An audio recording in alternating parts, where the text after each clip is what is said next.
Today things are being done differently than I've done them before.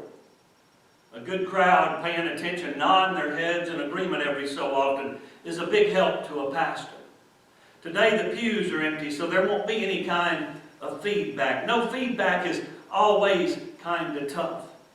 As tough as that might be, my mandate to speak and to serve on behalf of the Lord hasn't changed.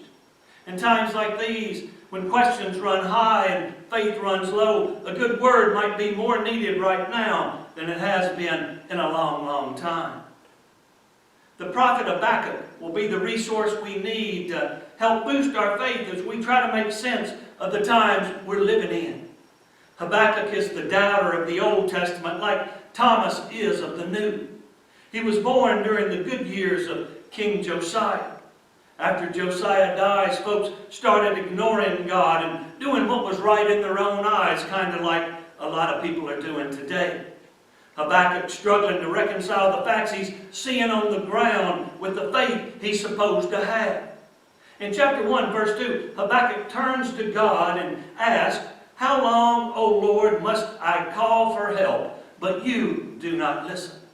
He might have asked it this way: "Lord, if you're the God you claim to be, why are things like they are?"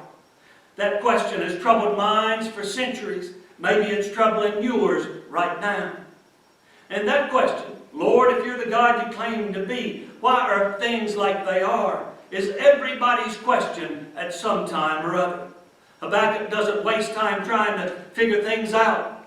Anyone finding it difficult to believe can find their way to unbelief.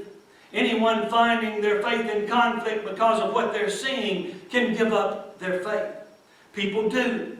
But Habakkuk, concerned by circumstance, just like we are sometimes, refuses to give up his gains or waste his time because he'd learned a better way.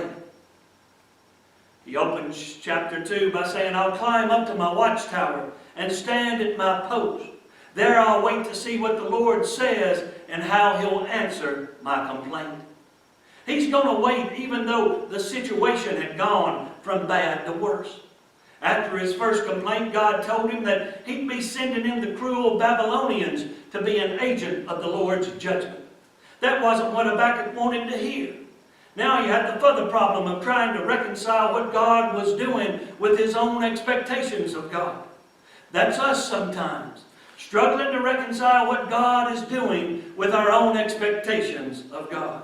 Still he said, "I'll watch, I'll stand, I'll wait and see what the Lord has to say." I'll wait, he said, because waiting is a part of seeing. Habakkuk doesn't have all the answers, but he's willing to wait and see what the good Lord has to say. As I thought about waiting for answers, I thought about growing up and putting puzzles together. Some of you did puzzles too. I preferred 500 pieces or more. I kept my puzzles at my grandparents'. I'd break one out when the weather was bad.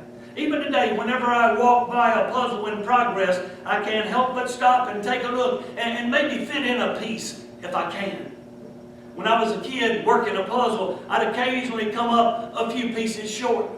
I hated that. I'd get to fussing and I'd want to throw the whole puzzle away right then.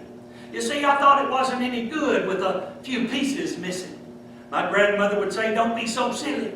Those other pieces, they might turn up someday, so we'll hold on to the rest for now." That's the way we are sometimes when we don't have all the answers. We're tempted to throw good sense away. We shouldn't. We should stop and think. We don't throw away the answers that we do have because there's one answer that we don't have, now do we? Good sense says we wait. Good sense tells us that the answer we're waiting for could come at any time and come from any place. Good sense says that when we're struggling to reconcile God's ways of doing things with our own expectations of God, that waiting is a part of seeing. In chapter 2, verse 3, the Lord says that His vision, His answer, will come at a time of His choosing, not ours. It's going to come. Though it tarries, though it lingers, though it hesitates, we're to wait for it. Though it tarries, it's going to come. We need to wait. We need to wait patiently. You know, I was reading something about a British nature writer named Richard Jefferies who spent lots of times in nature and writing about it. He'd talk about the wonders he'd seen in the woods, and inspired by his stories, his friends would go out hoping to see the same kind of wonders. They hardly ever saw the things that he'd seen. The pheasant and the deer, the woodpecker and the hare, the badger and the fox. They'd ask, how is it that you saw those things, but we didn't? Because, he said, I don't mind crouching for 2 hours in a wet ditch. He didn't see what he saw right away. He waited patiently. Waiting is a part of seeing. Sometimes we wait so long we forget. I bet that we've all had a question for God that we've kind of forgotten about. Then one day as we're reading our Bible, we do read our Bibles now, don't we? Then one day as we're reading our Bibles, a verse jumps out at us. It's God's answer to that question we had. We'd kind of forgotten about it, but the good Lord remembered. It was right there in His Word all along. We're living in a difficult time right now. Jesus Himself said that we have trouble. A lot of folk are struggling to reconcile the facts they're seeing on the ground with the faith they're supposed to have. Like Habakkuk, they have more questions than answers. That might be you right now. More questions than answers. During times like these, we might be wise to remember Habakkuk's approach when he was struggling to reconcile the facts he was seeing on the ground with his own faith. He said, I'll watch. He said, I'll stand. He said, I'll wait and see what the Lord has to say. He said that because he knew that waiting is a part of seeing.